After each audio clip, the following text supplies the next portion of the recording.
বিরুদ্ধে অভিযোগ এসেছে আমরা জানি এবং তদন্ত কমিটি করে দিয়েছে এবং ওই পরিসংখ্যান বিভাগের একজন শিক্ষকের বিরুদ্ধে যৌন নিপীড়নের অভিযোগ এসেছে। আমরা যে অভিযোগ করেছে ফেসবুকে আমরা তাকে আহ্বান জানিয়েছি সেজন্য লিখিত অভিযোগ দেয়, সে লিখিত অভিযোগ দেবে এতটুকু আশ্বস্ত করেছে এবং তদন্ত কমিটির প্রতি এবার আমাদের এটাই আহ্বান থাকবে তারা প্রমাণ সাপেক্ষে যদি উপযুক্ত শাস্তি না দেয় আমরা শিক্ষার্থীরা মাঠে নামবো। আর যৌন সংক্রান্ত যে ব্যাপারগুলো এগুলো ফেসবুকে লেখালেখি হচ্ছে, কিন্তু কার সাথে যৌন হয়রানি হয়েছে, কে করছে, এগুলো এখন পর্যন্ত প্রশাসনে কেউ দুটো লাইনও লিখে দেবে।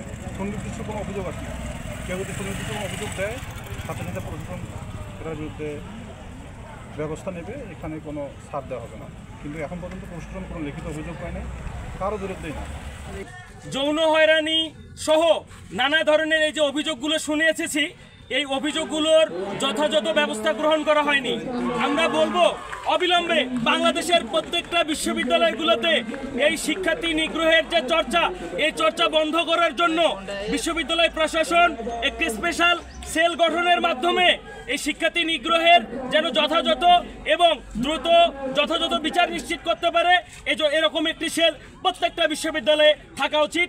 আমরা এ ব্যাপারে সকল বিশ্ববিদ্যালয়ের প্রশাসনের দৃষ্টি আকর্ষণ করছি। আজকের আমাদের সবার দাবি একটাই, এসব কর্মকাণ্ডের সাথে যে সকল শিক্ষক জড়িত তদন্ত সাপেক্ষে অভিযোগের ভিত্তিতে যেন এদের এমন একটা দৃষ্টান্তমূলক শাস্তির ব্যবস্থা করা হয় যাতে ভবিষ্যতে কোনো শিক্ষক এ ধরনের নেকারজনক কাজ করার সাহস না পায়। এটাই আমাদের দাবি।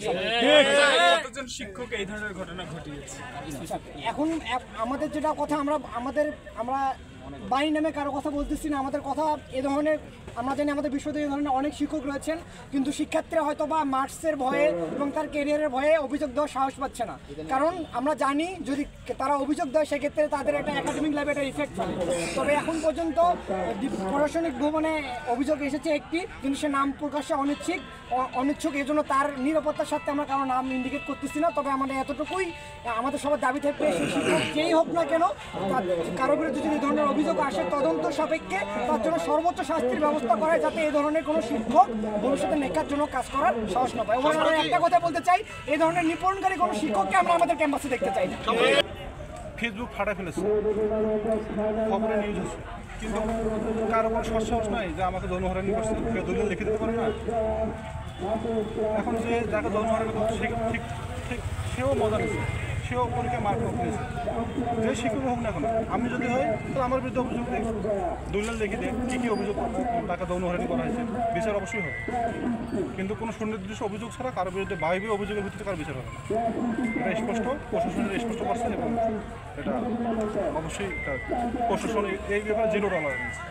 পর্যন্ত 2 জনের নামে অভিযোগ এসেছে, লিখিত অভিযোগ যাদের বিরুদ্ধে আসবে তাদের বিরুদ্ধে আমাদের কথা বলতে সমস্যা নাই, কিন্তু সেটাই বলেন। পরিসংখ্যান বিভাগে রশিদুল স্যার এবং অতুল স্যারের বিরুদ্ধে অভিযোগ এসেছে এবং রশিদুল স্যারের বিরুদ্ধে যৌন নিপীড়নের অভিযোগ এসেছে এবং তার বিরুদ্ধে লিখিত অভিযোগ দিবে বলে এমনটি আশ্বস্ত করেছে, কিন্তু ওই শিক্ষার্থীর নাম প্রকাশে অনিচ্ছুক এবং আরও যারা শিক্ষক রয়েছেন তাদের সবার বিচারের সাথেই প্রশাসন থেকে একটা সেল গঠন করে দেওয়া হচ্ছে। সবাই তার অভিযোগ ওখানে অভিযোগ দিতে পারবে এবং তার নাম